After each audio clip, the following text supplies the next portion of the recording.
Hello guys, welcome to the Python tutorial series. और इस video में हम लोग पाइथन वेरिएबल्स के बारे में डिस्कस करने वाले हैं। तो सबसे पहली बात कि वेरिएबल्स होते क्या है। तो variables are the containers for storing data values. आपका कोई भी डेटा है, आपको अगर स्टोर करना है उसको, तो हमें वेरिएबल्स की ज़रूरत पड़ती है। मान लीजिए आपको 10 और 20 का सम करना है, तो आपने a इक्वल टू 10 दिया, b इक्वल टू 20 दिया। तो जो 10 जो स्टोर हो रहा है ना, वो ए वेरिएबल में हो रहा है। जैसा कि हम मैथमेटिक्स में x plus y plus z, x equal to a, y equal to 2, z equal to 3 ये करते हैं ना, ये वेरिएबल्स होते हैं। सेम ये हमारा पाइथन में भी होता है।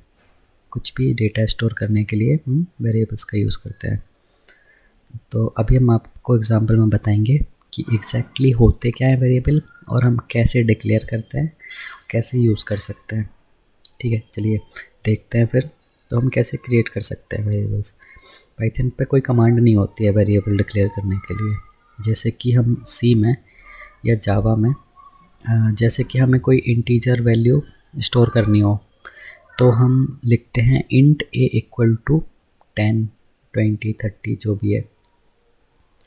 तो हमें उसमें बताना पड़ता है, डिक्लेयर करना पड़ता है कि जो भी हम वेरिएबल स्टोर कर रहे हैं वो इंटीजर टाइप का है, तो हम इंट लगा देते हैं वेरिएबल के आगे। लेकिन इसमें कुछ नहीं करना होता। इसमें अगर आपको 5 स्टोर करना है x में, डायरेक्टली स्टोर कर दो x equal to 5, that's it. यही c में हमें डिक्लेयर करना पड़ता पहले ये वेरिएबल, क्योंकि हमें पता है कि ये एक इंटीजर वैल्यू है। तो c में हम लिखते हैं इंट x इक्वल टू 5। ये डिक्लेरेशन कहलाया जाता है प्रोग्रामिंग लैंग्वेज में, जो कि हमें पाइथन में ज़रूरत नहीं पड़ती है। ये खुद ब खुद समझ लेता है कि ये जो यूज़र ने दिया है, ये जो प्रोग्रामर ने हमें दिया है वो इंटीजर है, वो इंटीजर लेके ही सेव करेगा उस वैल्यू को। दूसरी वैल्यू देखिए आप, y इक्वल टू जॉन, ये हमारी स्ट्रिंग है। इसको हमने डायरेक्टली स्टोर कर दिया y में। इसमें भी कुछ ज़रूरत नहीं पड़ा डिक्लेयर करने के लिए कुछ कि string y equal to John, नहीं, directly y equal to John. तो ये आपका वर्क करता है। आप जैसे जाएं कंपाइलर में, किसी भी इंटरप्रेटर जो भी आप यूज़ कर रहे हैं, x इक्वल टू 10 डायरेक्टली हमने स्टोर किया, प्रिंट x, रन करिए, ये देखिए 10 आ गया है कि नहीं। और y इक्वल्स टू कुछ भी कर सकते हो आप, हेलो, और आप प्रिंट कर दो y को। देखिए प्रिंट करेगा 10 hello. Hello HWL short form, जो हम आजकल चैट में यूज़ करते हैं, मैंने वैसा यूज़ किया है। तो अभी हम बात करते हैं कि आइडेंटिफायर्स वैलिड क्या क्या हो सकते हैं। जो भी हम वेरिएबल का नेम देते हैं वो क्या क्या वैलिड है, क्या क्या इनवैलिड है, कैसे कैसे वेरिएबल्स के नेम हम दे सकते हैं, कैसे कैसे नहीं दे सकते हैं। सबसे पहले कुछ वैलिड देख लेते हैं। अगर आपका जो वेरिएबल नेम है उसमें कोई अल्फ़ाबेट और नंबर एक साथ हैं without any space between them, तो वो हमारा वैलिड है। अगर आपका अंडरस्कोर एन से शुरू हो रहा है तब भी वैलिड है। यानी कि अंडरस्कोर एक वैलिड आइडेंटिफायर हो सकता है आपका वेरिएबल नेम के लिए। ठीक है, ऐसे ही एन अंडरस्कोर 9 ये भी वैलिड है। अब देखते हैं इनवैलिड क्या क्या है। 1A नंबर से शुरू करके कैरेक्टर पे ख़त्म कर रहे हो, ये नहीं होगा। एन परसेंटाइल 4, बीच में आपने स्पेशल कैरेक्टर डाल रखा है, परसेंटेज, एट्राडेट, ये सब नहीं चलेगा। एन स्पेस 9, बीच में स्पेस आ गया, ये भी नहीं चलेगा, इनवैलिड आइडेंटिफायर बोल देगा। ये आपका सिंटैक्स एरर देगा और कुछ नहीं है। तो अगर आप कोई वेरिएबल ले रहे हो तो ये वाले रूल्स फॉलो करो। ठीक है, जैसे आपको 3 वेरिएबल लेने हैं, ठीक है, तो A1 A2 A3 ऐसा ले लो। अब 1A 1 2 1B ये सब नहीं चलेगा आपका, ठीक है। तो आइडेंटिफायर नेम जो भी हमारे रिजर्व वर्ड होते हैं ना, जैसे कि स्विच हो गया, फॉर हो गया, इफ़ एल्स, जिनकी स्पेसिफिक मीनिंग होती है हर एक प्रोग्रामिंग लैंग्वेज में, आप वो आइडेंटिफायर के नेम के जैसा यूज़ नहीं कर सकते हो। जैसे होता है ना सी और जावा में भी यही होता है कि जो कीवर्ड्स होते हैं रिजर्व्ड, आप उनको वेरिएबल के नेम जैसा नहीं कर सकते हो, यूज़ नहीं कर सकते हम ऐसे। तो जो आइडेंटिफाइड नेम होते हैं वो केस सेंसिटिव होते हैं। इसका मतलब ये होता है कि स्मॉल ABC और कैपिटल ABC सेम नहीं है। आप स्मॉल ABC की वैल्यू 1 दे सकते हो, कैपिटल ABC की वैल्यू 2 दे सकते हो। तो ये केस सेंसिटिव होता है, मतलब अगर वो स्मॉल लेटर है और दूसरा स्मॉल लेटर नहीं है, कैपिटल लेटर है, तो वो सेम नहीं होगा।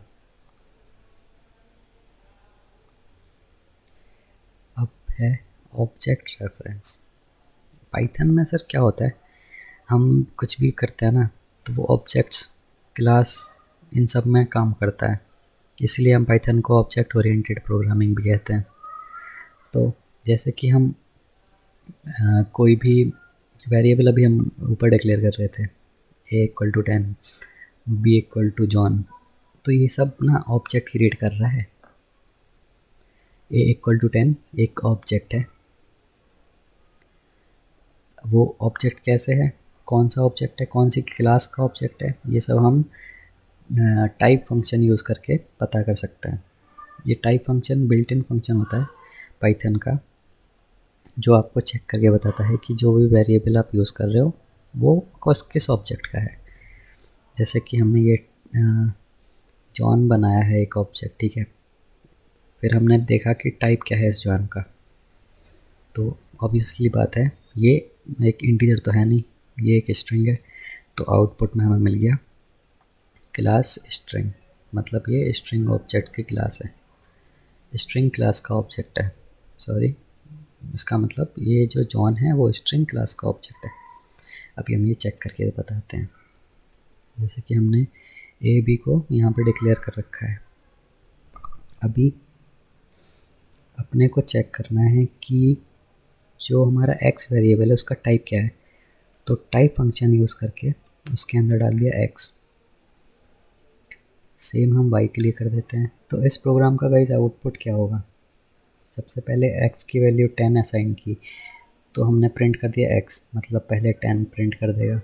y को हमने दे दिया हेलो, फिर प्रिंट कर दिया y, मतलब हेलो प्रिंट कर देगा।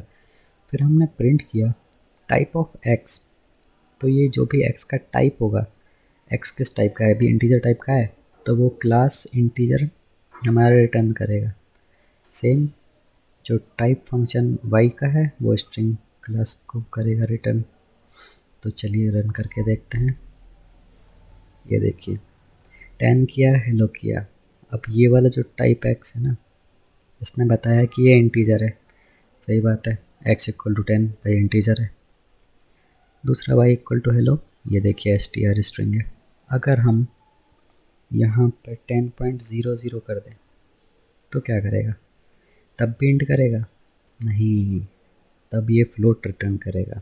ये देखिए क्लास फ्लोट।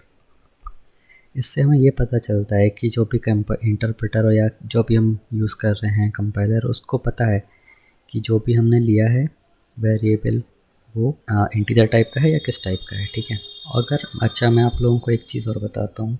ये देखिए जब भी हम A = 10 हमने लिया, जब भी हमने ये डिक्लेयर किया पाइथन में, ठीक है, तो इसका मतलब है कि हमने मेमोरी में एक ब्लॉक बनाया हुआ है, जिसका मतलब ये ऑब्जेक्ट बनाया हुआ है, ठीक है, 10 का।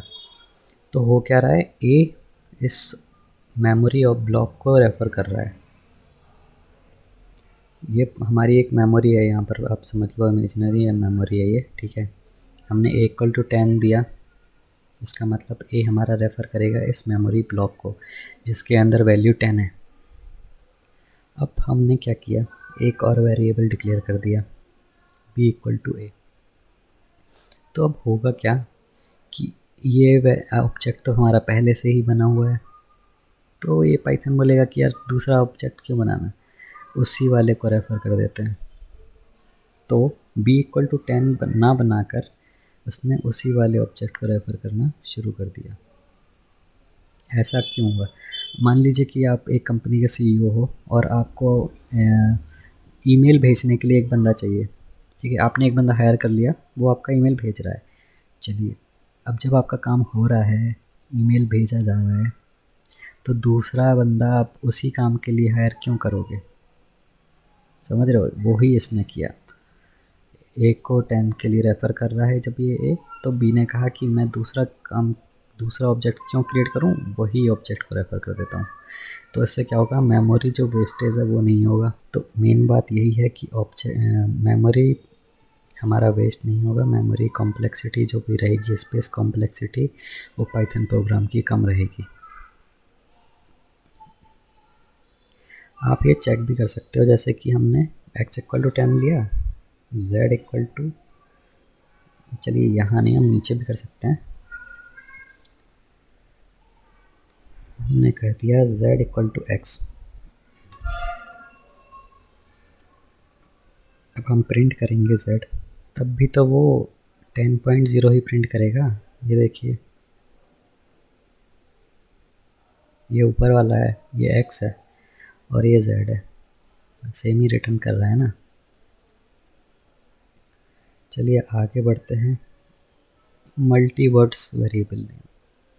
अब हम वेरिएबल नेम को किस तरह से हम लिख सकते हैं, तो ये 3-4 टाइप के हम यूज़ कर सकते हैं। जैसे कि कैमल केस होता है, जो जिसमें ईच वर्ड, जो पहले के अलावा हर वर्ड का स्टार्टिंग जो भी होता है वो कैपिटल लेटर होता है। जैसे कि ये देखिए, माई वेरिएबल नेम है, तो माई का एम स्मॉल है, वेरिएबल का वी कैपिटल है, नेम का एन कैपिटल है। यानी कि फर्स्ट वर्ड को छोड़ के सारे वर्ड के यानी कि फर्स्ट वर्ड का फर्स्ट लेटर छोड़ के सेकेंड और थर्ड वर्ड के फर्स्ट जो भी कैरेक्टर हैं वो कैपिटल है। इसको हम कहते हैं कैमल केस। अब एक होता है पास्कल केस। इसमें क्या होता है, ईच वर्ड हमारा कैपिटल लेटर होता है, एम भी इसमें कैपिटल है, वी भी कैपिटल है, एन भी कैपिटल है। तो ये भी हो सकता है कि कई कंपनियों में एमसीक्यू जो होते हैं ना, उसमें पूछा जाए कि पास्कल केस कैसा होता है। तो ये काफ़ी इम्पोर्टेंट है, आप इनको भी ध्यान रखें। स्नेक केस, जिसमें हम अंडरस्कोर यूज़ करते हैं बीच बीच में, ये हो जाता है स्नेक केस। हाँ जी, अब है असाइन मल्टीपल वैल्यूज़। हम मल्टीपल वैल्यूज़ कैसे असाइन कर सकते हैं एक ही लाइन में। अभी तो हम a=10 कर रहे थे, b=20 कर रहे थे, लेकिन अलग अलग लाइन में। हमने यहाँ क्या किया, a और b को एक ही लाइन में वैल्यू दे दी। तो ये होगा क्या, a पहले वाले को, पहला वाला जो भी है ना वेरिएबल, वो पहले वाले ऑब्जेक्ट को रेफ़र करेगा, सेकंड वाला सेकंड को करेगा। तो इसलिए जब हम ए प्रिंट करेंगे तो 1 प्रिंट करेगा, बी 2 करेगा। चलिए ट्राई कर लेते हैं। और अब ये सब तो आपको समझ आ गया होगा, इसको मैं हटा देता हूँ। हमने क्या किया, x कॉमा लगाना है बीच में, y = 1, 2, कॉमा बोल के मैं डॉट लगा रहा हूँ। चलिए, तो क्या करेगा, x कहेगा कि आपकी वैल्यू 1 है, y कहेगा कि आपकी 2 है। प्रिंट कर देते हैं। ये सिर्फ अभी हमने 2 किए, रन करेंगे। इसके बाद हम 3-4 चाहे जितने कर सकते हैं। ये देखिए 1 2, आप यहाँ पे z को भी वैल्यू दे सकते हो, कुछ भी स्ट्रिंग में दे सकते हैं हम, हेलो।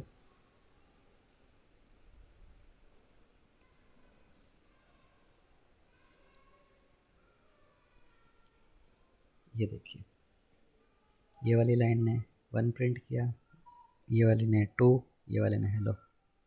इसका मतलब हम एक लाइन में काफ़ी सारे वेरिएबल्स को डिक्लेयर कर सकते हैं।